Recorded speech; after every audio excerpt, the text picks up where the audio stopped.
Joining me tonight, we've got a very esteemed panel. From BBC Two's MASH report, we have Nish Kumar. We have impressionist and satirist, Rory Bremner. Sarah Babineau, who's the executive, I have to read this, the executive vice president for talent and development, East Coast for Comedy Central in the States, and the woman behind The Daily Show. Writer and performer Jolien Rubinstein, who you'll know from The Revolution will be televised, BBC Three, and host of Dave's satirical show Unspun, Matt Ford.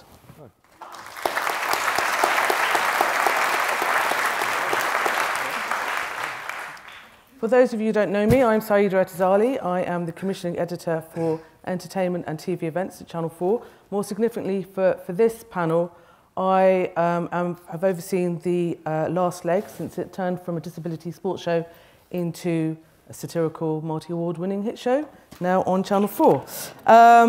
Just mentioning it. When's your contract up? Never. I'm here forever, I'm afraid. So before we start, so let's just have a little chat about what satire is. I think it's worth having a look at the dictionary definition.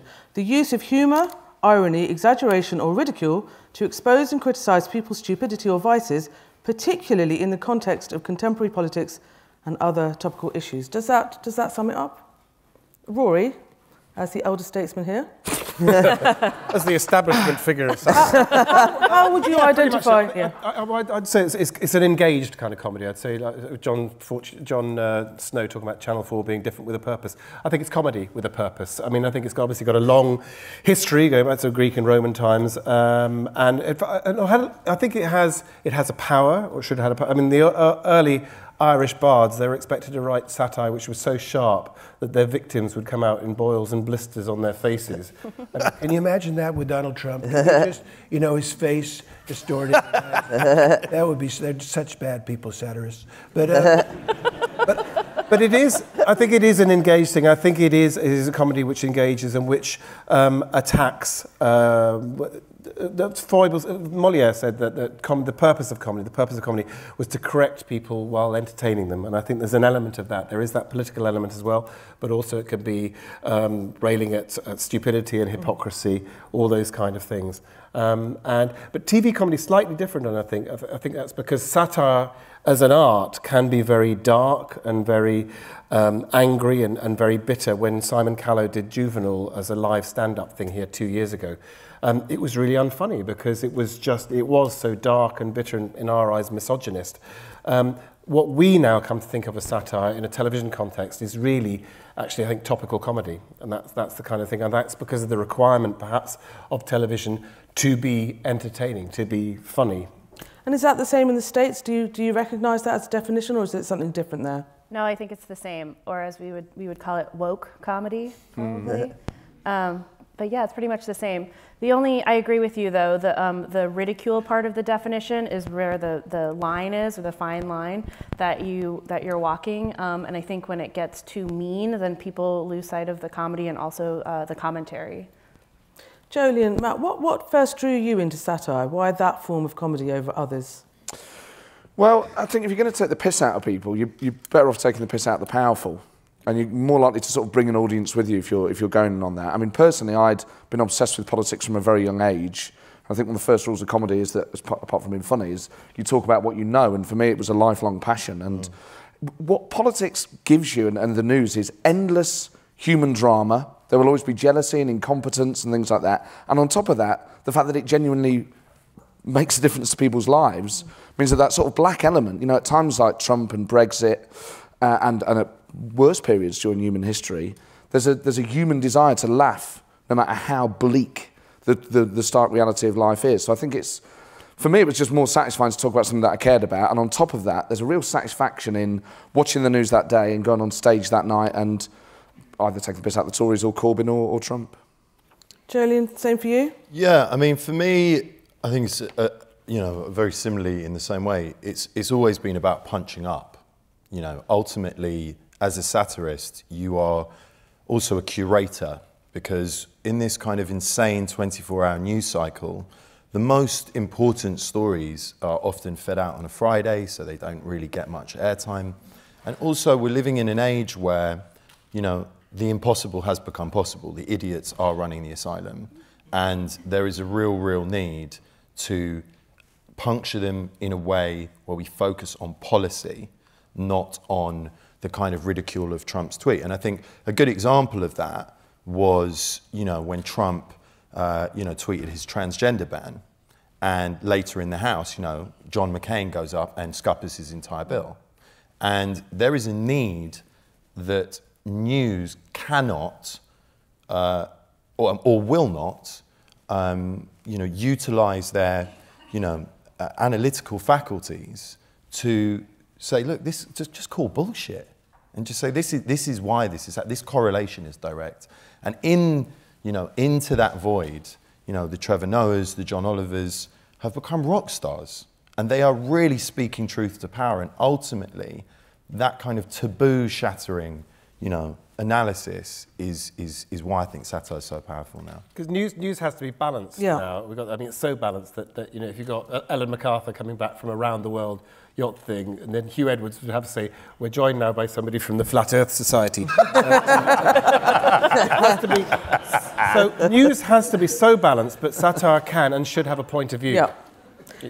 Nish, we're talking about the American rock stars, John Oliver. How are you finding the MASH report, and what influence? I would say it is as successful. Is it? Well done. That's very good. Yeah. It's a good. How much did you look across the water to find your style for the MASH report? Well, I think people sort of my age are completely saturated by Jon Stewart. Like, he's a sort of. I don't really know how to communicate comedically without referencing him in some way. Like, The Daily Show was of such significance. I was at university sort of as it began to sort of break through internationally. I was the kind of perfect age for it. So someone like Jon Stewart's a massive influence. John Oliver as well in the last few years, in terms of taking. John Oliver seems to be running counterintuitive to everything we're told about what's successful in television comedy, because I imagine we've all sat in meetings where everyone goes, people can't pay attention to anything. If you can't make a joke in 30 minutes, there's no point in you being alive, kill yourself. Like, that generally tends to be the vibe in meetings. And John Oliver's doing these kind of long-form 15, 20-minute, kind of very in-depth, analytical, but still hilarious kind of pieces. And so he's really breaking new ground in a positive way for everybody. We're going to come to the US market in a minute. Before we do, let's just have a look at the brief history of satire. It started in 1962 over here, the UK, with the birth of That Was the Week That Was. So let's have a look at a VT of all the shows since then.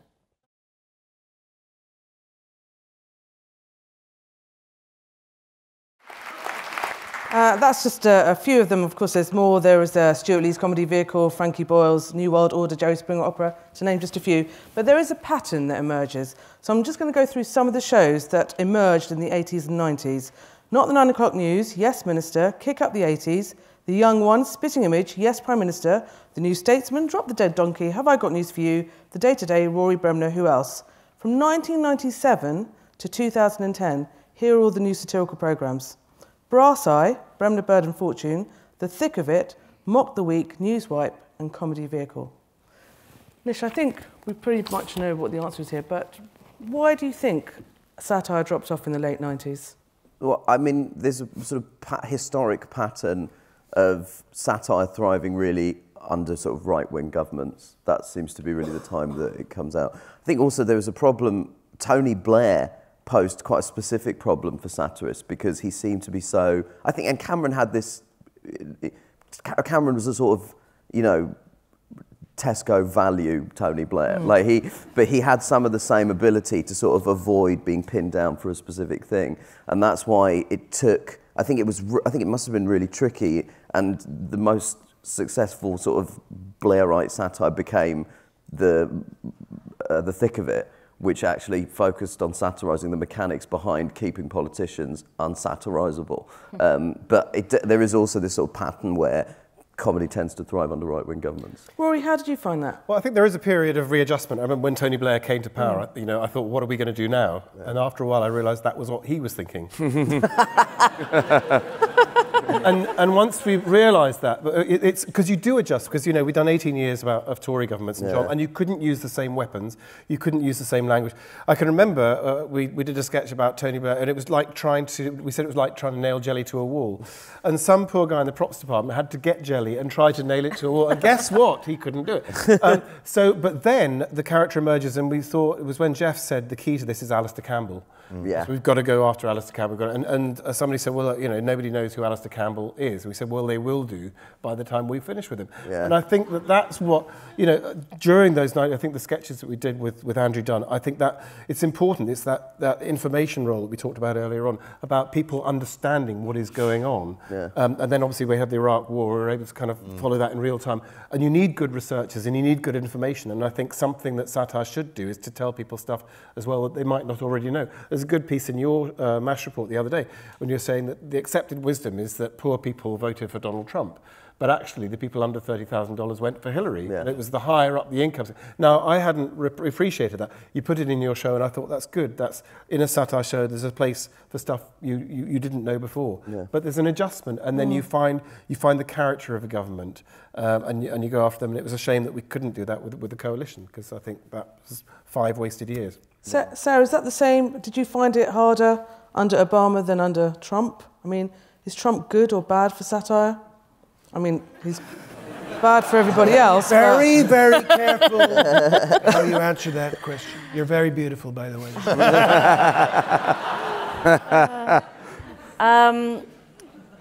Yes, Trump is good for satire. Trump is, you know, fortunately and unfortunately good for comedy also. He, you know, we like to say he's the gift that keeps on giving. Like, does he make it harder though? Does he make it harder to satirize because he's so ridiculous? I mean, that's not my political opinion. It's almost too easy. Like The Daily Show, they sometimes complain that the jokes like write themselves. Like they used to have to actually work harder.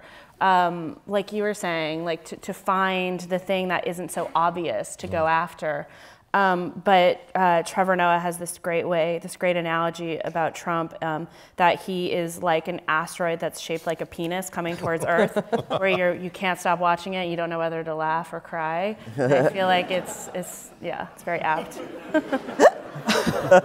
People say, oh, you've got so much material now, but that means that those fuckers are writing it twice as fast as we can. Yeah, absolutely. That is part of the problem. And we have another show on Comedy Central called The President Show, with this guy, Anthony Atamanuik, who's brilliant and does a brilliant Trump impersonation or impression. And it's to the point where he now does stuff on the show that Trump will do later on in real life. Like Anthony, in an episode of the show early on, said, "I'm the president, can you believe it?" And then like 2 weeks later, Trump actually said that. And we were just like, this has gone too far. We learned a valuable lesson the last week of the MASH report, because we did the monologue about Trump. And we record on a Wednesday evening, and on Tuesday night, we'd got to this point where we were like, great, it's done. There's no way in hell the President of America is going to roll back on condemning Nazis.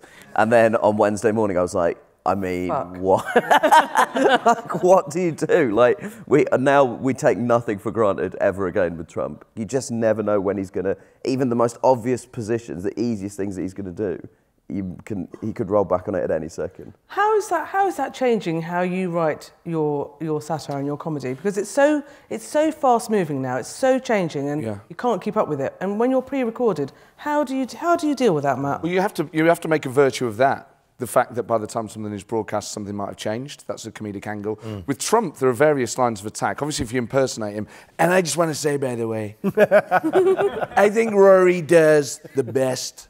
I think it's beautiful. It is so good. And so I think if you're impersonating him, you've got an extra angle. So you could always say, you know, what's the president thinking? And you can do all the... So you have the physical impression, then there's always comedy there. But the point that Joni made earlier, you have to go after the ideas. You sort of have to undercut the things that he's doing. And that actually leads you to a very dark place. Yeah. Because in a week where he failed to condemn neo-Nazis, well, what he actually said was, I condemn the violence in Virginia on both sides. Now, how anyone could see that as a two-sided fight So then it leads you to what on earth is his logic? You know, well, he did drive a car into those people, but they didn't in his bonnet. So. I did have a permit. I think that Trump poses a really serious issue for us, which is that, you know, in the 90s, in the 2000s, it was fun playing idiots because they were grotesque and they were ridiculous. Now we have got a very serious issue about whether the inversion is important, whether it's actually about looking at the intelligence behind the issues. When the Muslim ban came out, there were over 20 executive orders that were issued at the same time. It's pure dead cat politics. You know, one of them was to close the Environmental Protection Agency. That, to be really, really clear, if anyone doesn't know, means that all clean water in the United States, that's all now potentially, you know, it's easy to privatise. Right? These are real serious issues. Like when I looked at Charlottesville, and I think one of the problems for us as comedians is, yes, he's an open goal, right? But Bannon, and I know Bannon's left now, but there will be another guy, he was a movie producer. He understands the narrative, and he understands how to shape opinion. And if Donald Trump can tweet something that's ridiculous and we're all just going to follow that, then I'm not sure we're doing our jobs properly anymore. You know, because there is I know it's not funny. Okay, but I hope you agree the shit out of it. All right, and that's the issue. Is it's like we need to find ways to actually get into the substance of this thing because there are some very, very bizarre things happening. That's true. I agree. Could I just very quickly on that? We've got the same thing with Boris Johnson. That trouble is, if you portray these people as clowns, you give them a space. Yes. They can operate. Exactly. Oh, it's just Boris. We expect him. You know, Trump. He's just a clown. I think one of the ways we have to come at it is fighting fire with facts. I think, as you said, by putting the fact. I mean, like on North Korea, for example, it's kind of hard to persuade Kim Jong-un to give up the weapons. The American defense budget is $660 billion a year. $660 billion. If you were to count out the American defense budget in dollar notes, one a second, it would take you 21,000 years to count. That's 1 year's defense budget. Now, I think that's an interesting statistic. God, he's a genius. It's very clever. I made it. No, I worked out. Actually, it's one of those ones where, you know, you actually with calculators, you haven't got enough. You know, unless you've got a calculator that wide, which I have. I got a very good calculator. But I think, and also use his vanity against him. So if you had Trump sort of saying, "I have now got the lowest approval rating of any president in history. We've seen the fastest resignation." What was his name? Forgotten his name now. The Scaramucci. So many of them. No, not him. He was later. The first guy, the national security. Spicy? No, before that. But this is the thing, isn't it? The very first one, the NSA guy. Yeah. Anyway, Mike Flynn. 21 days, the fastest. That feels like to use his record against, so he's boasting about it. But you know, you have to find new angles, have to find new ways in. So, shut up now. Sarah, you've been involved in the relaunch of The Daily Show. How did that come about? How did you find Trevor?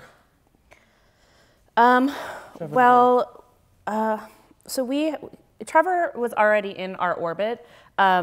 He had fans already at Comedy Central. Like, I remember seeing him at Montreal and just being blown away years ago. He was touring in the States and abroad. And then, you know, Jon Stewart put him on The Daily Show as a contributor. He was only on the show, I think maybe 2 or 3 times. And when we started the search for a new host, it was, I mean, as you can imagine, it was a quite exhaustive search. It's a really tough job to fill. I would say it's one of the most difficult jobs to fill in show business. You know, my boss Kent met with a ton of people, and but Trevor kept coming back. We kept coming back to Trevor, and then once we decided it was Trevor, it was just Trevor, and it was all hands on deck, and it was. He just, I don't know, from the very beginning, we just completely believed in him, and he has everything that it takes to do this job and to do this job well. Let's take as an outsider. Is it useful that that's and I think now more than ever. Yeah. He has a global perspective, an outsider perspective. He just brings something so unique, especially in America right now, to late night, and he just keeps getting better and better. So. Let's take a look at a clip. Trump goes to Saudi Arabia and never once mentions radical Islamic terrorism, which is what he condemned Obama for, right? And on top of that, he signs the biggest arms deal in American history with the Saudis. The same people he even said were behind 9/11. Really? What was Trump sitting there with them like, all right, you got to promise you're not going to use these to do another 9/11. They're like, no, Donald, we'll never do another 9/11. We'll do a completely different date. Deal. Wait, what? I remember, it's funny because The Daily Show, you know, when Trevor came in, he sort of inherited the machine and the team behind The Daily Show, which are incredible and amazing and are mostly still there today. You know, the Daily Show, we're like, oh, Trump will never get elected. This is never going to happen. We've seen these people, they're jokes, it just, whatever, he'll fizzle out. And Trevor, from the very beginning, was like, no, I think this guy might get it. I think he might win. I've seen this happen in other parts of the world. And and everybody, almost really until election night, you know, were like, no, there's no way. And, you know, Trevor was right, like he knew. We're slightly obsessed in this country with the sort of the comedy desk, the news desk the format you have in America. What is it about that form of comedy that works so well over there? And to the rest of you, why do we struggle to get that right over here? Sarah? I think that part of it is sort of the ritual of going to bed with someone every night, you know? You turn on the TV, you watch them, they help you, like you were saying earlier, process the day. And it's a very direct relationship. They're looking at you from the desk to camera, and they almost feel like a friend, like your smarter, funnier friend. We just have a long tradition of it. I think even, you know, starting from the variety shows and the late night shows that weren't political, of having that figure that is it's very conversational. It's not so much, you know, The Daily Show obviously took it in the direction of being a news parody, but even that has evolved.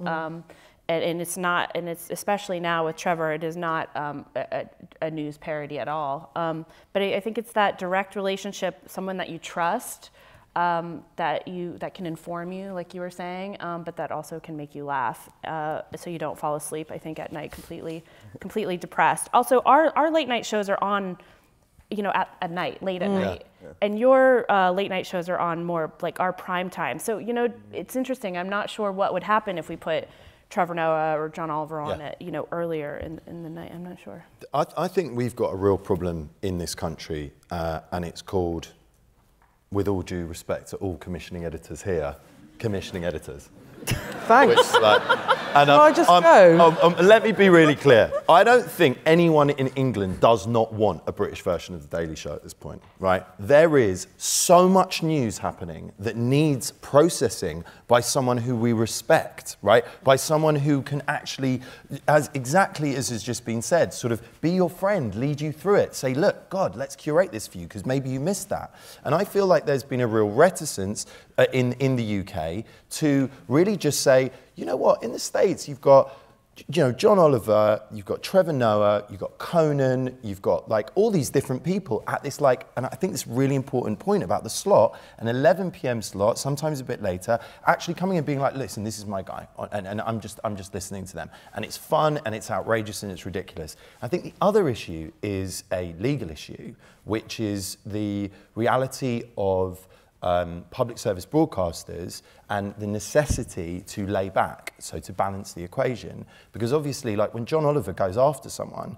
he doesn't then lay it back. You know, he's not just saying there's another side to this. He's saying, no, this is a real problem. And I think it's kind of a problem that's kind of almost integrated to the charter. So what I mean when I say the commissioning editor thing is that their hands are quite tied because of the legal realities of the channels and the way they're structured. But I don't think there's ever been a time where there's more necessity and an actual sort of responsibility to inform the electorate, right? To really genuinely say, look, when you're living in a world where Boris Johnson can stand up and stand next to a bus and go, £350 million for the NHS, a lot of people voted for that. That was a lie. And the reality is that, as I think satirists and comics, you know, along with investigative journalists, which is absolutely the marriage, because, you know, everything I've ever made on my show, without an investigative journalist, also a really good researcher to actually get the stuff complied, it would never happen. You know, I think it's super important right now.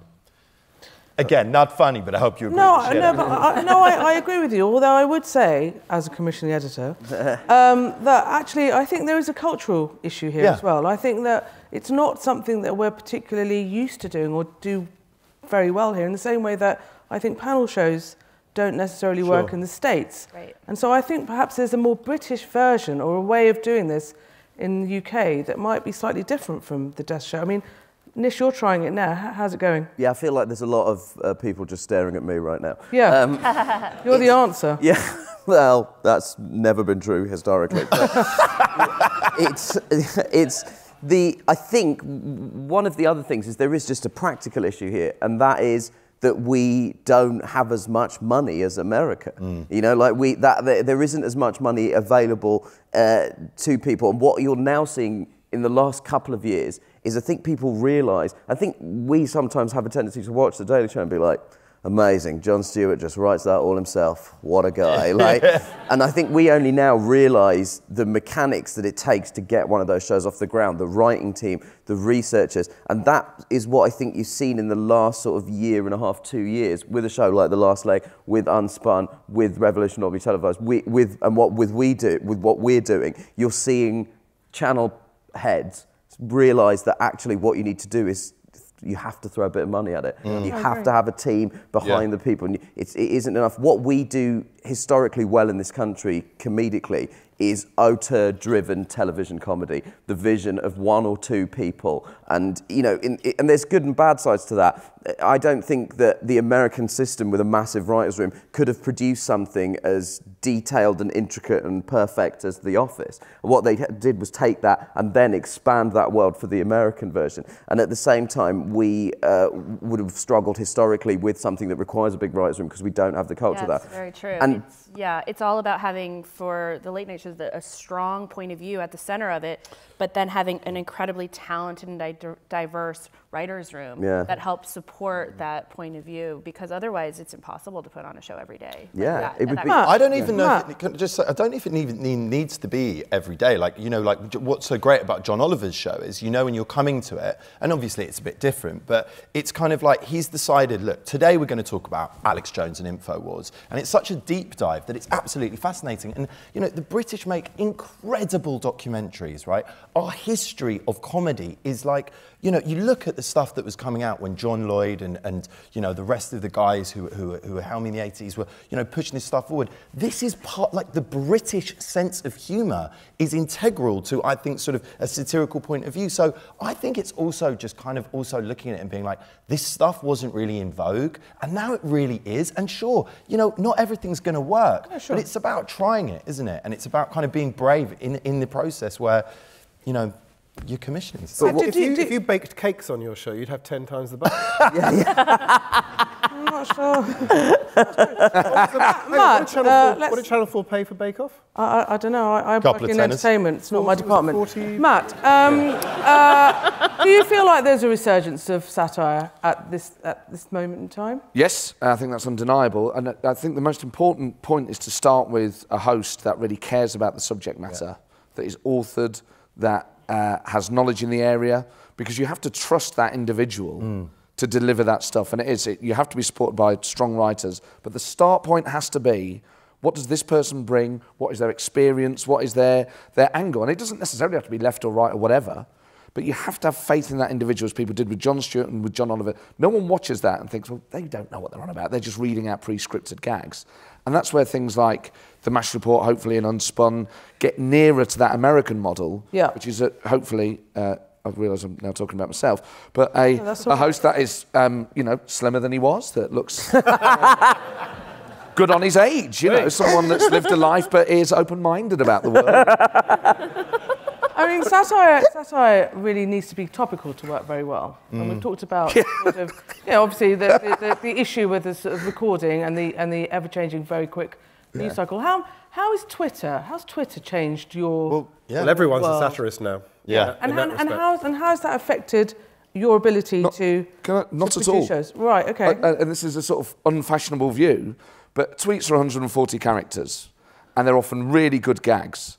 But on the sort of show that, and I would say, I'm not sure if Nish would agree, but on shows like The Mash Report and Unspun, actually, you're doing longer bits. Yeah. You're doing the sort of things you can never do on Twitter. You're going into more detail. You're covering more ground. You're putting more layers in there. That Twitter is good for quick gags that are topical, but satire isn't just about being there first. It's about being the best joke within a particular time. And that's true, but you also can, put videos on tweets. Yeah. Like, you look at Jonathan Pye, you look at Rants and Bants, you look at this, we came up online, and I think what's a real challenge for TV, especially given the fact that, the average age of Channel 4 viewers is in their mid-40s, BBC Two in their early 60s, you look at the kind of, the millennials are looking at their phones, right? I mean, you've got this sort of like ability to turn stuff out, but also because they don't go through the same compliance realities we do, sometimes it's much rawer.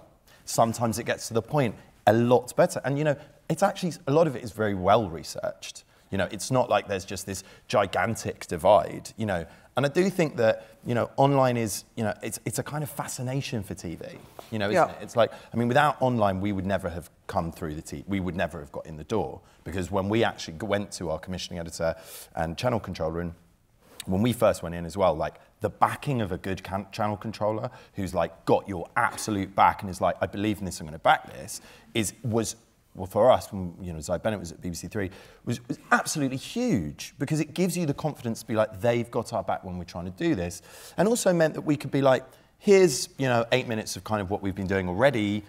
We don't really need to go to taster, we'd love to go to pilot or series, and they can be like, yeah, because they already know kind of what they're doing, and then you get the amazing thing of, incredible editors, fantastic APs, great directors, and the craft of television, which is something that you definitely can't get online.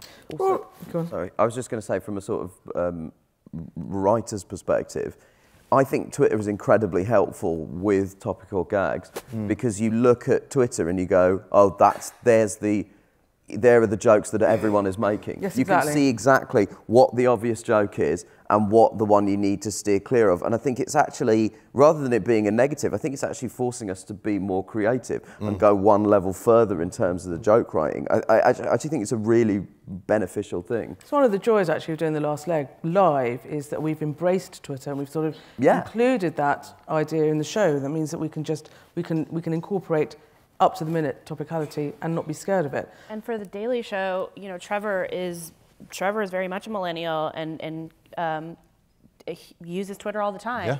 And so when he took over the Daily Show, Jon Stewart never used Twitter or did much online. And so it was a very conscious effort and to incorporate Twitter into the Daily Show. Yeah. And so to the extent that a couple months ago, the Daily Show put on an exhibition in New York called the Donald J. Trump Presidential Twitter Library, where it was a museum to his tweets. But so the Daily Show is, we don't think of it anymore as just on at 11 p.m. 4 nights a week. It really is 24/7. Yeah. And the same writers who are writing the show every night are also writing really topical responses to things that are going on. I think just to say, also Trevor Noah came up with the best hashtag of all time, which was Donald Trump wants to bang his own daughter. Incredible. Could be true. And it's also like, isn't it also a question of value? Because I mean, most of the stuff I watch from The Daily Show, I mean, I'm watching it online. And like John Oliver, I'm watching it online. And even, stuff from The Mash Report, I'm watching it online. And it used to be like, with our shows, it was like, oh, well, it's just about the overnight figures. And now actually kind of like, what's the sense of value? Like, The Real Housewives of ISIS reached 75 million Facebook pages, globally, and is like the 8th most shared BBC clip of all time. But does that mean that the show is a success? Good I don't know. there. You know what I mean? Like, it's like Carpool Karaoke with Corden stuff. I mean, that show doesn't rate that highly, but it's such a huge phenomenon that's becoming... I mean, I'd love to know, like, what is the... Rory, how has satire changed since you started, do you think? Well, I think there's so many things. I think we went through an era of bland politicians with the coalition. I think less so with Labour. I mean, when Labour started, I mean, Tony Blair, also he surrounded himself with people in a way that Theresa May and subsequent politicians didn't. So we had a lot of characters. Coalition, there was a dearth of characters. So much was beyond parody, as we've said. There's things about commissioners and having the balls to back the talent and trust the talent. front and say, you know, and this idea of the licensed fool as well, that, you know, you have a license, you know, that people expect, you know, you are given a license to, well, it goes right back to Shakespeare saying this man is wise enough to play the fool, and to do it well requires wit. And you say, right, this person's got it, and backing the talent. Satire changes with its subjects. It's got to find different ways of engaging with it. We talked just briefly about Twitter then, but also in an age where newspapers are increasingly, I mean, how much of newspapers now is opinion as opposed to news? That's when I said earlier about everyone being a satirist. Like, there is, the thing about that smashed the age of deference, and there's no longer, but now there's completely no deference at all. So almost you've got to come around the other way and say, no. Actually, there's something you do in your show where you show a certain amount of respect for politicians, strangely enough, and say, look, you know, I remember Tony Benn used to enjoy Brendan Burnford. She said, am I on the show this week? Who's doing me on the show? I said, yes, you are. He said, that's good. He said, if you're not doing me, I feel in some way I don't matter. He said, but don't be too unkind this week, because I'm going to see Saddam Hussein this week. Yes, I've got to see him on Saturday or Sunday because I've got to be in Leeds on Tuesday. But oh, I missed that voice. But what he said, if you undermine people's belief in their member of parliament, he said, where does it get you? Yep. And his point was that they are our representatives in a democracy. So I think you've got to be faster and smarter and sharper than Twitter, as you said, and you've also got to be faster and sharper and smarter. And I think, to take the other point, I think, you know, long form is good. Twitter is a short form and in brief, and we're almost an attention deficit culture. And I speak as an attention deficit person, but it's, boy, you know, put an attention deficit person into an attention deficit culture, and it's like, you know, my brain's in a microwave all the time. But you know, we need to have space for the longer form, and we were very lucky we had that for years at Channel 4 until it stopped. You're right about what it is you're attacking. If you're just trying to tear down the whole system of democracy, you're undermining people's faith that it will ever work, and actually you're opening the door for people like Trump. That doesn't mean that you have to say, oh, here's a politician I really like, but you at least have to say that democracy is important and some of these people try really hard. There has to be, within, you know, only in topical comedy do people say, oh, well, they're all liars and they're all cheats and they're all fools. You never would turn on Match of the Day and Gary Lineker say, well, all these footballers are shit. I would like to see that. Look at this bunch of fat losers trying to score. Look at that idiot. Bloody hell, is he blind? There was a level of respect within Match of the Day that says that these are really good. Obviously, Rooney was offside there, or you know, a referee's got. There has to be a baseline of respect from which the disrespect is launched from. What I'd like to do is to draw some conclusions here about satire. Let's have a look at these two shows that are 55 years apart.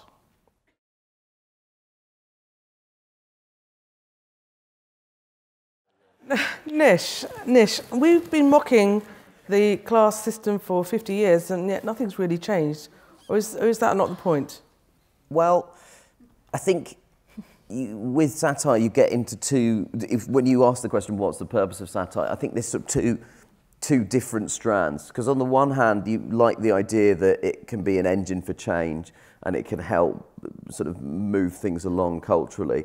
But I think the other side of it, and I think at the minute, given where we are politically, as important a side of it is just giving people some relief. Because I'm under no illusions that the vast majority of people that watch our show are people who share our values, and so we're not necessarily changing minds. What we might try and do is take them into areas that they possibly weren't familiar with, and try and uncover new pieces of information like the Trump sort of voting breakdown. But also what we're trying to do is give those people a bit of relief. Like I was listening to an interview with Stuart Lee where he was saying that his audience, he normally tries to set himself up to needle his liberal audience, but they are having that done to them by life. So actually what we're trying to do at the moment maybe is give those people a break for 5 minutes. But is that potentially a dangerous thing? Are we sort of replacing revolution with sort of lethargy and feeling better about ourselves by watching something that's funny? Definitely. And therefore not doing anything about it? Is that the danger of satire? Yeah, I don't think it's ever been any different. You know, John Lloyd said to me, we recorded with him in a podcast recently, and he said to me, you know, satire doesn't change shit, right? Which I found really difficult. And with the Revolution we televised, that was quite activist comedy. Like we would put animations at the front to extrapolate out in 2 minutes, even if you've got no idea how Vodafone avoiding tax. But also there's a deeper side of it, which is like when we looked at, you know, female converts who went to ISIS, right? Like, there are taboos that need shattering. And I think that rather than looking at satire as the end result, as it does change something, it's about asking, has it created the space for a dialogue and an issue that people would not talk about if it wasn't for this icebreaker? Because right now we're so divided. You know, we're so divided here. America, I don't think has ever been, certainly in my lifetime, has ever been as divided. And without actually getting into the issues and actually people having an opportunity from different sides to say, oh, I watched that, what did you think about it? Well, I think this, well, that's completely different to what I think. Actually, what you're saying is offending me, and actually having a conversation about it, then the echo chamber reality is just going to, you know, extrapolate out to the I totally agree. That should always be the aim, and it's a very noble aim, but you have to sort of temper that with a harsh reality that, I mean, the harsh reality of politics is that politics can only achieve so much, that the world is broadly chaos, and unless you have really transformational leaders like Margaret Thatcher, or to some extent Donald Trump, that really do sort of change the tone or the infrastructure of a country, there's only so much that a government can do for people's lives, therefore there's only so much that politics about government, comedy about government can do for. Has satire got too cosy with politicians? I mean, I'm going to show you an example from my own show, but let's just have a look at this. This is from the last leg.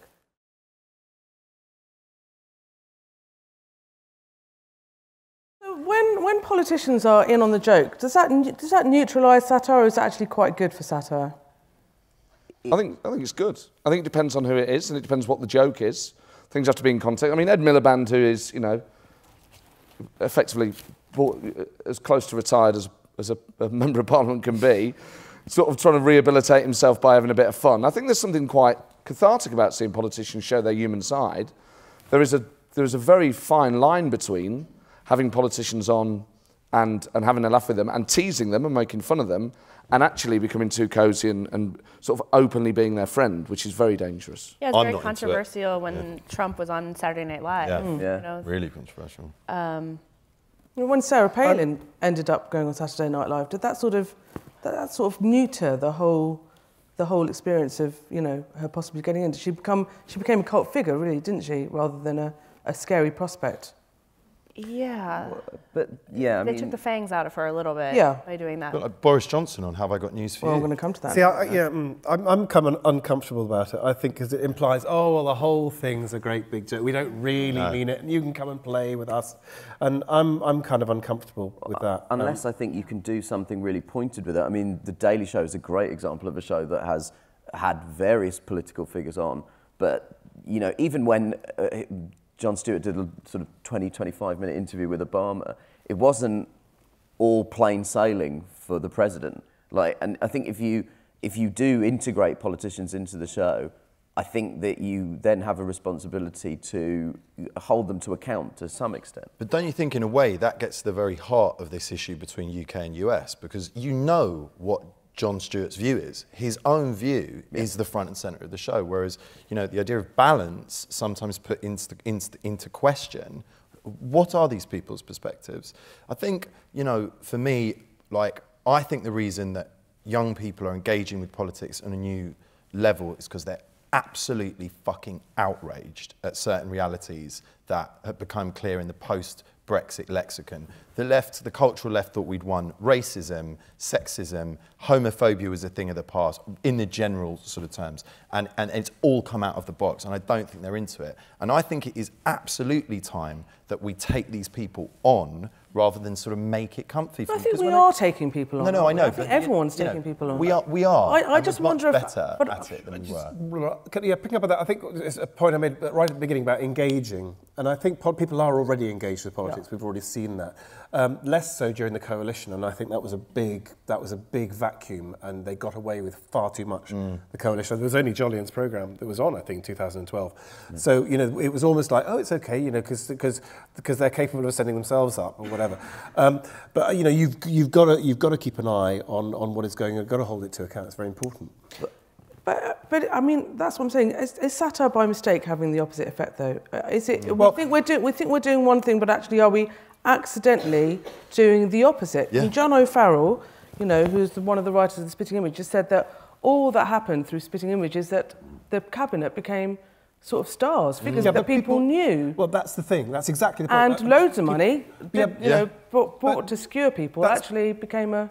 That's the point I wanted to make. I forgot it halfway through. But the Spitting Image, at the beginning, they had a very unpromising cabinet. If you think about it, there was Leon Britton, there was Norman Fowler, there was